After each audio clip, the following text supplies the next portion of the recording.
начинается. Давай начнем так. Погромче смотри. 5 лет тому назад, когда я очередной раз пошла сдавать кровь в донорский центр, как обычно, я проходила процесс, сдала на все анализы, и обычно я сразу же проходила сдавать по 500-600 мл клиниках донора. А в этот раз меня не сразу же направили, а сказали пройдите, пожалуйста, к врачу. И, естественно, мне сразу же пошло такое сомнение, что же мне скажут, и почему же меня туда же направили, что-то же не то же со мной. Честно говоря, моя первая мысль пошла, скорее всего, из того, что мне рак крови, рак матки. И когда я подошла к двери главврача, то было 4 человека, и вот которые 4 человека пока прошли, для меня казалось вечностью.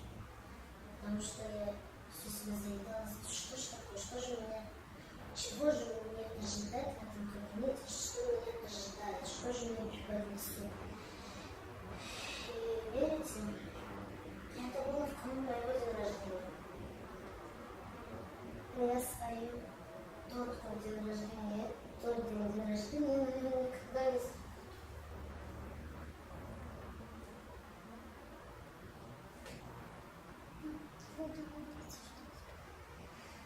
Я когда зашла,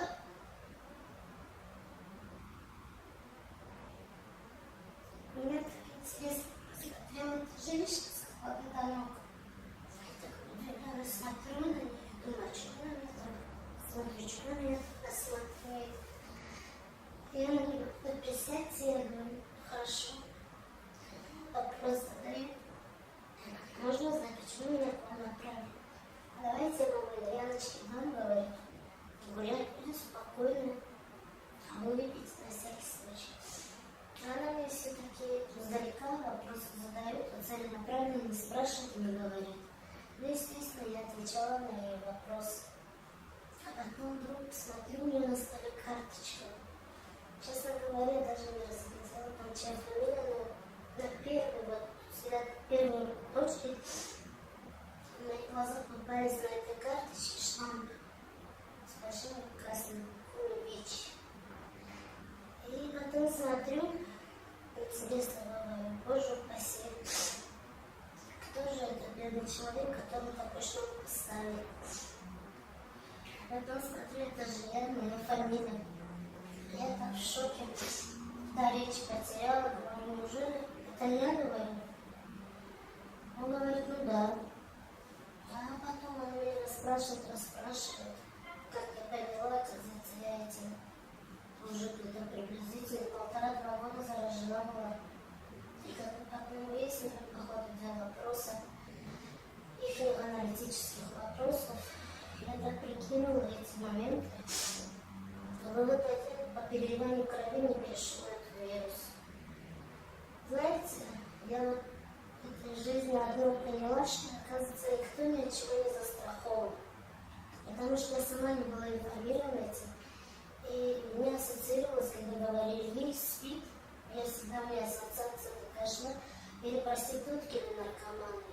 И никогда я не представляла, что вот нормально живущие люди могут этим заразиться. Казалось, что я один из них, среди них это я, который всегда жила своей жизнью, которая растила своих детей, которая всегда стремилась, старалась родить детей своих.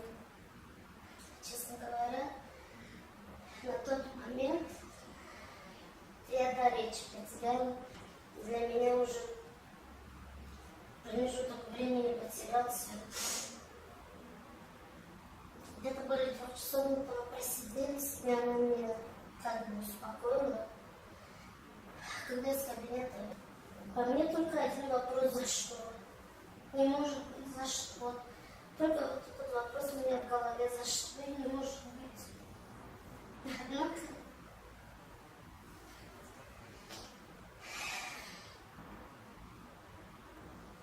şöyle kimliğini oku. Manidada studował tavbidagi nodman. Taqdir nasibam ayrim budas.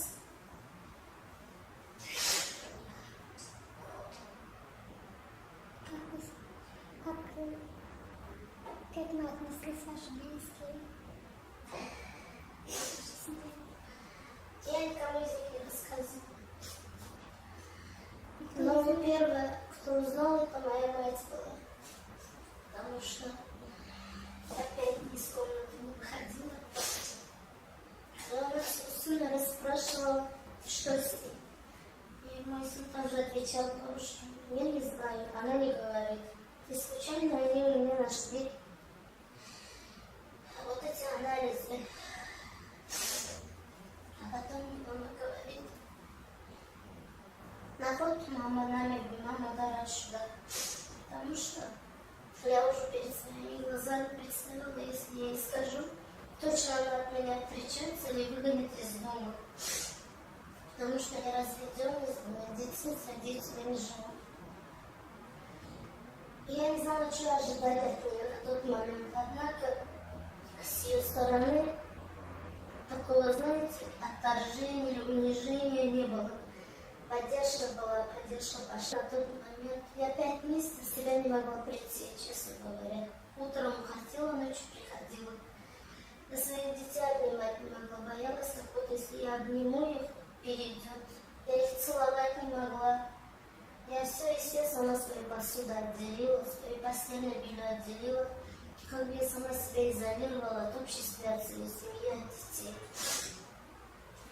Но потом, когда мне, спасибо врачам и психологам их, когда они начали меня информировать и объяснять, я чуть-чуть начала. И то, знаете, с каким предостережением, что все-таки, а вдруг? Вот так. Но, честно говоря, честно, просто я сейчас рассказываю, вот эта боль у меня во мне опять же, кинолента проходит, и опять же те же воспоминания, те же чувства во мне идут. Но знаете, я хочу одно сказать. Вот мы среди общества, мы одни из них. Такие же люди. У нас ничего лишнего нет. Так же мы живем, так же мы работаем. Так же мы, как и другие остальные люди. А почему, когда вот при людях, при обществе говоришь, вдруг вечно они шарахаются? Со вчерашнего дня я не могу собраться. Потому что я сыну недавно сказала об этом, он узнал. А вот как дочке преподнести, я не знаю. До сих пор я думала, что она еще у меня маленькая, чтобы знать такую информацию, чтобы это пережить, воспринять. Но она мне вчера прямой вот так как бы вопрос задала, честно говоря. Меня это очень озадачило. Потому что другим людям говорит одно, знаешь, вот, которым людям ты говоришь, они тебя послушают, выслушают и пойдут своей жизнью по своим делам, как бы это нормально. А вот когда вот самое дорогое, твое самое любимое, когда ты сама преподносишь, это тоже другое. А вот когда тебя спрашивают, и на тот момент ты не знаешь, что ответить, как ответить, доказать, так трудно. Я все думаю, вот сказать дочке, если не сказать, то как преподнести, чтобы ребенку не было больно.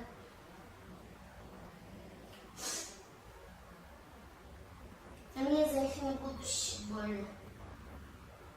И то вот сейчас я рассказываю о себе, я закрываюсь, как бы я в закрытой форме о себе рассказываю.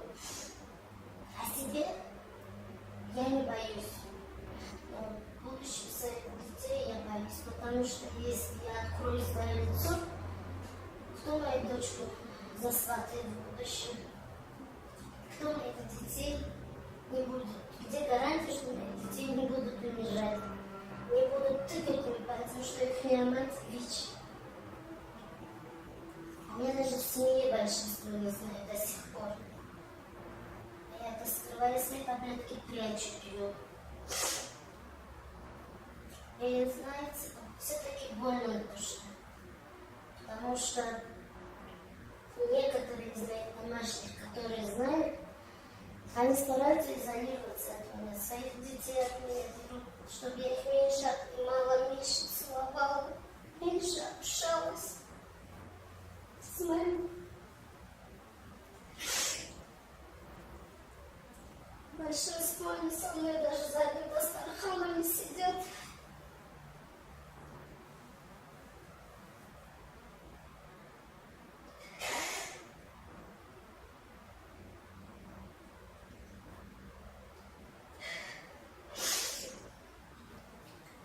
Мне не настолько больно, что этот вирус во мне есть, сколько как ко мне относится, узнав об этом.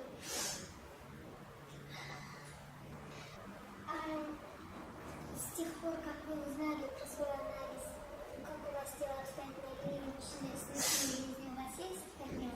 Нет, у меня и до этого не было. Я давно в разводе уже.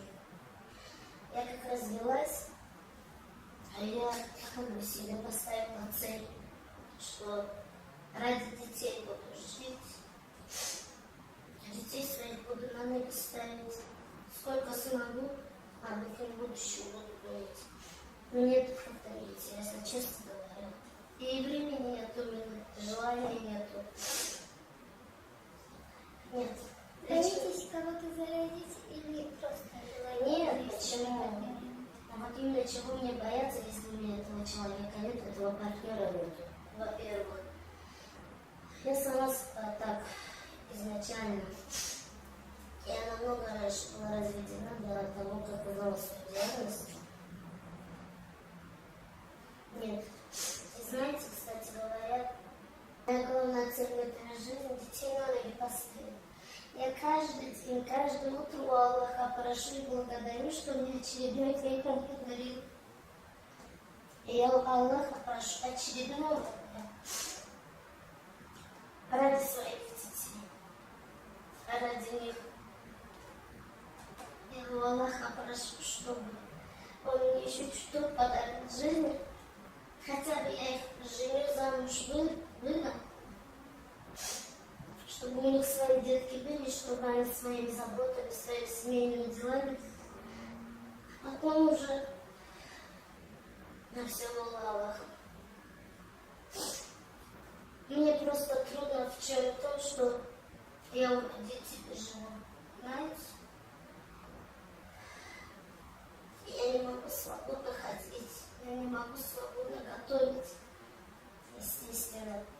Если бы знали, как я мечтаю о своем уголке, чтобы ту жизнь, которую мне Аллах подарил, то время, которое у меня еще есть на этой земле, чтобы я тоже как мать, как женщина сама в своем доме готовила, принимала своих гостей, провожала, а не как квартирантом быть. Это так трудно, тем более, когда к тебе так относятся. Почему вы не боитесь гепатита? Почему вы не боитесь сахарного диабета? Оно гораздо страшнее этого ВИЧа. Почему вы боитесь, когда человек произносит слово ВИЧ? Почему вы унижаете людей? Почему вы считаете изгоем общества этих людей? Мне вот это вот, знаете, больно, очень больно. Когда другими глазами смотрят, другими мнениями. Что вы хотите сказать другим зараженным этим вирусом? Что Знаете, вы говорите? тем людям, да, которые заражены и которые не знают, куда обратиться, к кому обратиться, с кем поделиться, как быть, я изначально скажу. Живите, как есть раньше, не падайте духом. Жизнь продолжается, ВИЧ — это не приговор. ВИЧ — это не приговор. Это просто вирус в крови. Просто вирус в крови. И если вы хоть... Каждый человек живет ради кого-то, ради чего-то. Вот каждый из этих людей, у кого есть самые дорогие люди, у кого-то мать, у кого-то отец, у кого-то муж, у кого-то брат, сестра, сын, дочка. Вот кто вам дороже всего? Хотя бы ради них живите. Вот вы можете через наш сайт обратиться к людям, к обществу, как мир зараженным, здоровым людям. Обратитесь среди, обратитесь с ними, к ним, что вы им хотите сказать, как человек зараженный этим вирусом, и как сотрудник, который занимается. Будьте, пожалуйста, человечными, будьте добрее к людям. Никто же от этого не застрахован. Кто знает, завтра с вами человек может быть. Кто знает, сегодня вы здоровы, а кто знает, может быть, у вас в роду тоже есть кто-то этим болеет. Дальние родственники, близкие родственники, просто они также не открываются, не рассказывают. Вы же так же сами живые люди же, такие же люди же. Почему же вы так свысока смотрите? Почему вы так, как изгоем общества? Почему же вы так на людей смотрите, как последний сорт человечества? Вы же тоже такие же люди же, как и мы. Умоем бандай худован хасте, худован хуфардагин. Моем хами даркать стало шдагина птем кухани. Якимо хами баор захавас ахудо талаккадагина будем хами дарка. Шкуна олокнетом. Знаете, до каких пор вот такие люди, как я, мы будем прятаться за ширмой или за платком? До каких пор мы будем ночами не спать и думать о будущих своих близких и детей? До каких пор вот так мы будем скрываться и закрываться, бояться общества? И наше правительство помогло бы таким людям, не только вот вообще матерям-одиночкам, ВИЧ-позитивным женщинам, которые живут с родителями или там где-то, которые... Вообще-то большинство гендерное насилие, то есть недопонимание, невосприимчивость исходит изнутри изначально. Как бы вот, чтобы хоть чуть-чуть бы там какой-то процент из этих людей помогли бы живем, знаете, многие бы проблемы бы решились. Потому что отношения, потому что уже когда у себя дома, да, своя крыша над головой, это по-другому. А со стороны правительства еще было бы поддержка работы, поддержка бы жильем, поддержка в образовании их детей, вы знаете.